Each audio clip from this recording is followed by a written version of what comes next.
Alright, what's up YouTube? This is your boy Alex. Today is um Thursday night.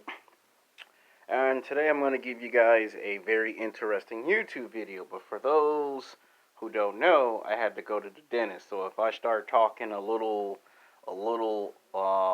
awkward, or you start to look at my face and you know the left side right here is a little puffy, that's okay. So basically, give me about 2 or 3 more days, and we'll get back to making videos as usual as business. All right. Now, I'm pretty sure everybody loved my YouTube video because it was very well received. I appreciate it and want to say thank you to the black women, the white women, the Latino women, the Asian women, the golf, the BBW. I appreciate it. Without the women and men who watch my YouTube videos, it would not be possible for me to come on camera and make these YouTube videos. Because, trust me, it's not easy making these videos. Now, I know the weather is unpredictable, and I made a new rule. Whenever it gets between 85 to 90 degrees hot, we don't go to no location and film videos because it messes up the sound and the picture and the quality. And then everyone starts complaining, I can't see your face. I can hear your voice, but I can't see your face. Or why is it too bright? Or why is it too dark? Or what's wrong with your cell phone camera? I get all types of questions. And we're in the house, so we're going to film this video. And this one's going to be about books. I had to put a lot of work into this. This is a very new concept video. This is something I've never thought about doing on YouTube, talking about the 10 best books to read if you're a man or a woman. Of course, I talked about it in the last two videos, but this is right here is books that are written by women that are authors. See, about 85 to 90% of the books, or should I say 85 to 90% of the movies and television shows that we see that come from Hollywood, they actually come from books. And a lot of men and women are book authors. And if this video is very well received, then we'll make a follow-up video. They'll talk about the authors and, how they accomplished what they did. And a lot of women read the books, and a lot of women love that video, so this is a follow-up. Because someone might say, well, you mentioned the books, but you never talked about why you like the Harry Potter books, or why you like Lord of the Rings, or why you like Game of Thrones. And you're getting this video, and you're getting it right now. Now, I'm not going to upload it tonight on Thursday. I'm probably going to upload it either Friday morning or Friday afternoon, and then you probably won't get a video until Sunday. Because the next video I have is going to be talking about women in television broadcasting and news and sports journalists, and that takes more research. And that's also to personally thank women once again. But this video is for both women and for men. Young or old, black or white, anyone can watch this video. So the title of this YouTube video is called Sex Game, the 10 of the best books to read for women and men. Alright, coming in at number 10 is Mission Impossible. Now, before they made Mission Impossible into a fully fledged television show in the late 70s, early 80s, I probably want to say between the late 60s to the 1970s, they made a Mission Impossible television show. I never seen it, but my dad and my mom have seen Mission Impossible. I've seen all the movies. And the books do a better job of explaining Nathan Hunt. Like, I would say it wasn't until Mission Impossible 3 or 4 or even 5 that they actually kind of went more into the book than actually just saying, okay, this is the movie perception, this is what the character will do. Where in the book, he goes on a lot of undercover missions. And Mission Impossible was actually a response to James Bond, because there was James Bond. And a lot of people was like, we should get our own version of James Bond. And Mission Impossible kind of became like our own version of James Bond. Everything that James Bond does, Nathan Hunt does. He goes undercover. He fights the bad guys. He saves the day, gets the girl, and then he goes off on vacation, and then he repeats the same thing over. That's essentially James Bond, but we call it Mission Impossible. And you can see it spin off into like 6 films. And they are making a Mission Impossible Part 7, so, Yeah, this franchise that Tom Cruise has been with has been rocking and rolling. So I love the Mission Impossible movies. I read like maybe one or two of the books, and it's on my list. Now, should it be much higher on the list? It should, but once we name off the other books that's higher on the list, you'll understand why Mission Impossible is at number 10 when it actually should be rated higher than this. But this is a book I recommend any man or woman, young or old, black or white, to read. Coming in at number 9 is the Bourne Identity series. Once upon a time, 20 years ago, it was books. I remember I was in high school, and for a long, long time, when I was in junior high and high school, there were books.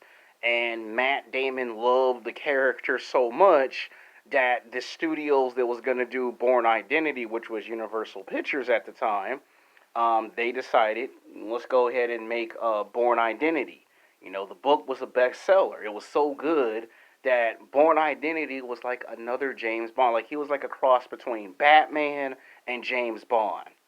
And they brought the movie to life. The very first movie was the best one.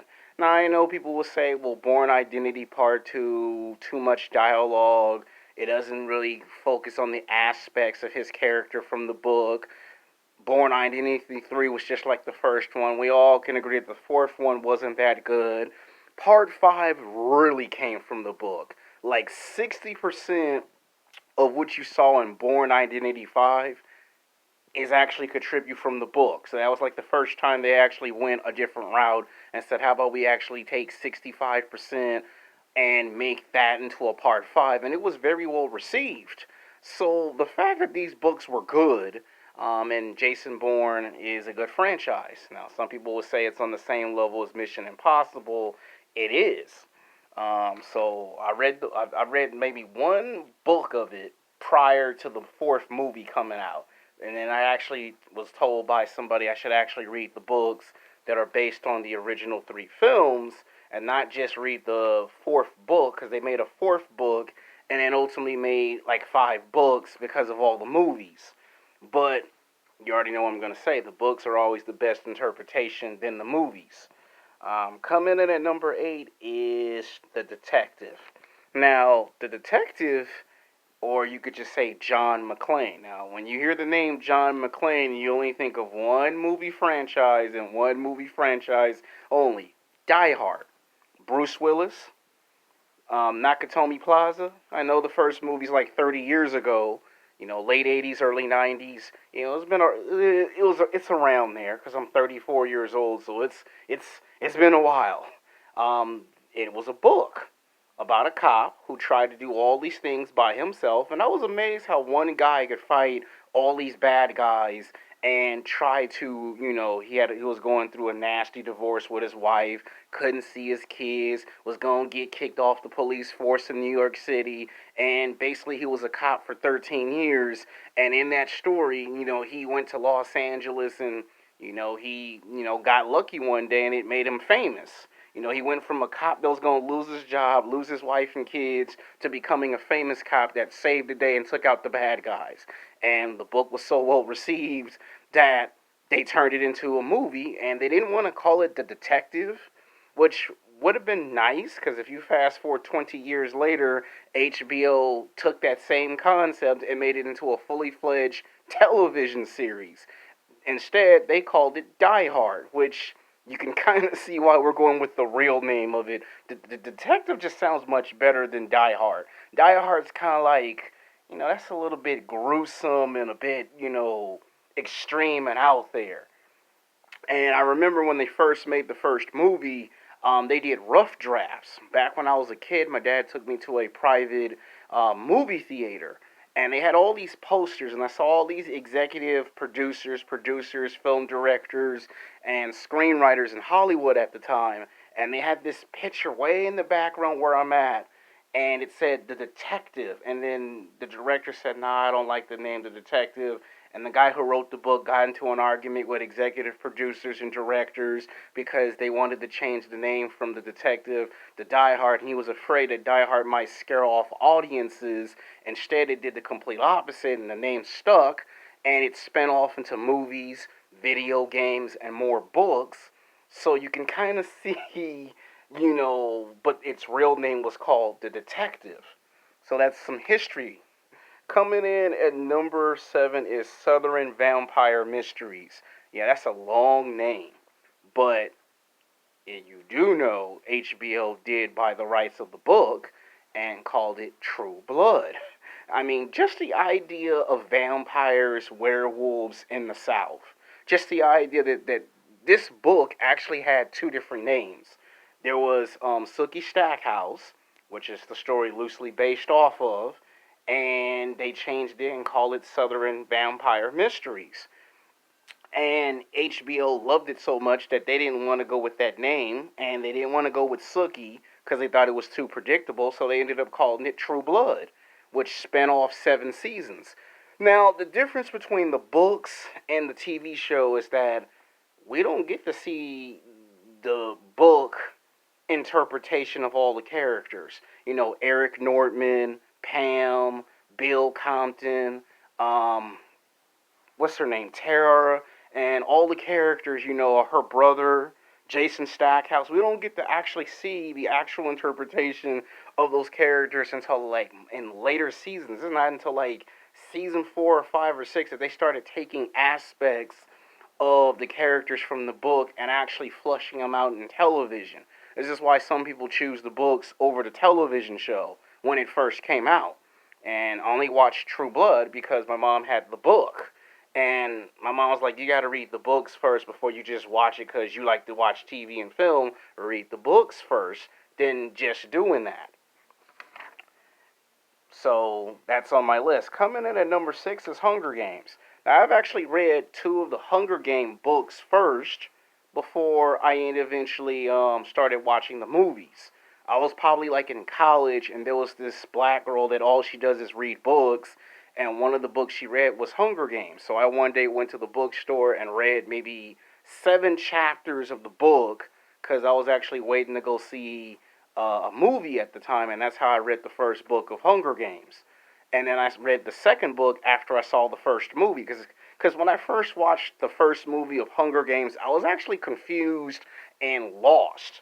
I didn't know which characters were which characters, and I had to read the book at least 5 times and watch the movie 4 times so I can understand the concept of the story. Because I didn't get, you know, what was the whole point of them being put in the middle of nowhere to fight for their survival. You know, and my friend actually reads the books all the time, and that's how I found out about Hunger Games. And of course, my mom always read books, and surprise, surprise, I got to read that book again. My mom's like, here, go read the book for 3 hours before watching the movie. Like, my mom would actually make me go watch the movie after I read the book. Coming in at number 5 is Vampire Diaries.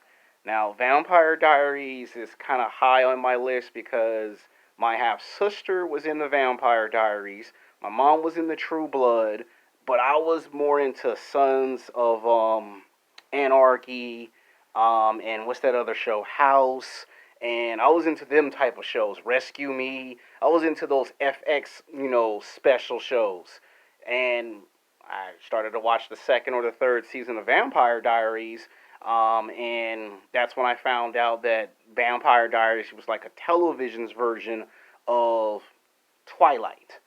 Now, I only read one book of Vampire Diaries, and I actually saw the book in bookstores maybe 3 years before they even thought about making it into television for the CW network, which is surreal because it's like I saw like all the books out on display, and it was like, you gotta get the books, you gotta get the books, they're a hot sale. And I was like, I don't know, man, I don't know if I want to do that. And they said, you don't know what you're missing out, they got all these good characters. And I think at that time the author who wrote the book was actually at this bookstore that I was going to in Long Beach, because she was going to all the bookstores and she was publishing her book. And this was like maybe 2 years before they even started saying we're going to turn this into a television show. And at the time, they couldn't decide, Hollywood couldn't decide if they want to turn it into a movie or a television show. So they went with a television route. And I kind of knew right away when they started making the TV show that I had to watch it, because I was into Supernatural, and somebody like, if you like Supernatural, you're going to like Vampire Diaries. It wasn't until season 2 or season 3 and further in the season 4 that I actually started watching Vampire Diaries. And then the originals came, and then I just jumped on the originals and never looked back. So this is high on my list of the best book to read. All right, coming in at number 4 is Twilight. To me, if it weren't for Twilight, because I know it created the vampire werewolf phenomenon, if it weren't for Twilight, there would be no True Blood, or call it Southern Vampire Mysterious, or whatever they call the end part of it. There would be no True Blood. There would be no Vampire Diaries, no originals. There would be no Hunger Games, because this book right here became like the blueprint. Like when the lady wrote the book, how do you think 50 Shades of Grey just popped out of nowhere? Yeah, so Hunger Games came, all those books and all those movies came after Twilight. Like, if it weren't for the book Twilight, you would have not gotten True Blood, because HBO wanted to do their own concept of Twilight, the CW network wanted to do their own version. Every one of every television network studios was trying to create their own version of Twilight. And my mom bought all 4 books, and I only read 2 of the books because at that time, same thing, I was curious, and I actually went to go see the movies. I actually was a part of that era, of that millennial era, where all the movies were coming out, and every time a Twilight movie came out, I got to see what was the big deal of it. So yeah, so you gotta say thank you, because if it weren't for Twilight, you wouldn't get no True Blood. You wouldn't get no Vampire Diaries. You would have not got the originals. You would have not got none of these shows.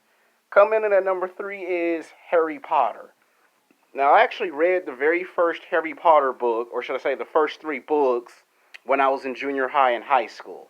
I had a book report, and all the good books got taken in class. Like, everyone was doing Michael Jordan, Magic Johnson, Allen Iverson, Tracy McGrady. I think they took Steven Spielberg, George Lucas. All the good book reports were being done on those famous people. And I got left with 2 books, Harry Potter or Lord of the Flies. And I had already done a book report on Lord of the Flies, so I ended up reading the first book of Harry Potter. I read the first book of Harry Potter twice. Still hot, apparently. And all of a sudden, when I get to high school, I had to read Harry Potter again.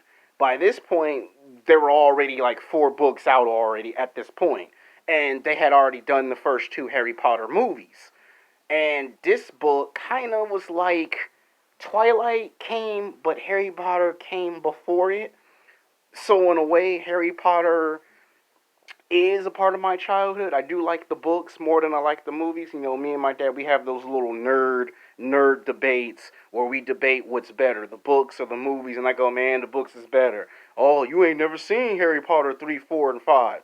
I watched the first 4 movies of Harry Potter and didn't start watching the rest of those until he grew up and control his magic powers. So I like the magic, the lore, and the mythology of Harry Potter. The idea that you could fly, use telekinesis, telepathy, you can open and close dimension portals, and the fact that it had a good story. He wanted to find out more about his parents and why his parents never trust this one guy that became the main villain of the whole entire series. And they had a lot of stories out of Harry Potter that they would make, which this book span off Fantastic Beasts into books and to movies. What I wish they could do is make a book that would explain Harry Potter's parents and how he got his powers, how his parents had the powers, and then he got the powers. So I do believe there will be more future books of Harry Potter in the near future. I don't think it'll ever stop. So coming in at number 2 is Game of Thrones. Um, you know why I like Game of Thrones, don't you? Because you got that badass princess and them dragons. As a kid, I was always fascinated by the knight fighting the dragon to save the princess or the queen, and it was a good story of good versus bad, right and wrong, man versus animal, man versus nature. You have that mythology in Game of Thrones. I read the first 2 books of Game of Thrones, and then strange and ironic, when I get to college at Los Angeles City College, guess what happened? I end up doing a report on what? Game of Thrones. And I actually read the books. Well, actually, the funny story is my teacher printed out 300 copies of the book in paper form, gave it to the class, and at this point I was like in film and theater, and I had to do costume designing.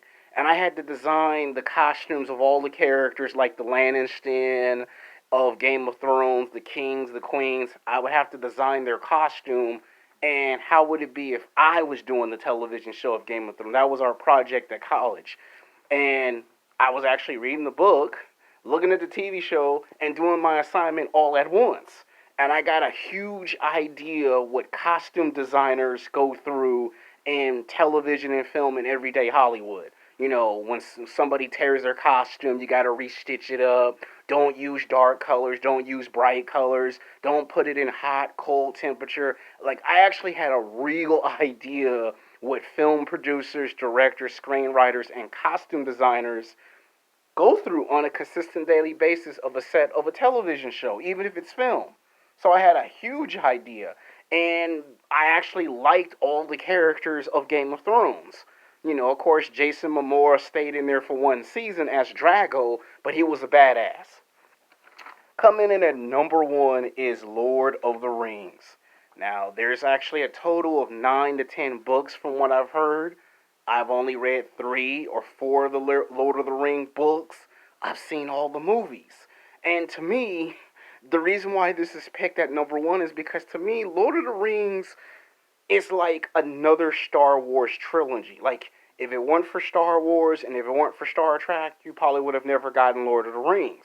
Like, to me, Lord of the Rings is why you got Game of Thrones. Like, Lord of the Rings is like you could picture Game of Thrones on the big screen like Lord of the Rings. I like the mythology, the idea that somebody can get a magic ring that gives you enhanced powers to do whatever. And you always got somebody that's good, somebody that's bad, and there's always this one chosen person that goes, I never wanted to be this, and then they have all of this responsibility, and then they find out they were always the chosen one, but they never knew it. And this one defying moment makes them the hero. I was always fascinated by that story. So that's why Lord of the Rings is at number one. Now, some of y'all will probably be like, man, Game of Thrones should be at number two, and Lord of the Rings should be at number two, and Game of Thrones should be at number one. Well, it is what it is. It's supposed to be just a very interesting video to make. The next one will probably be just as good as this, or probably better. Give me some time. Until next time, peace.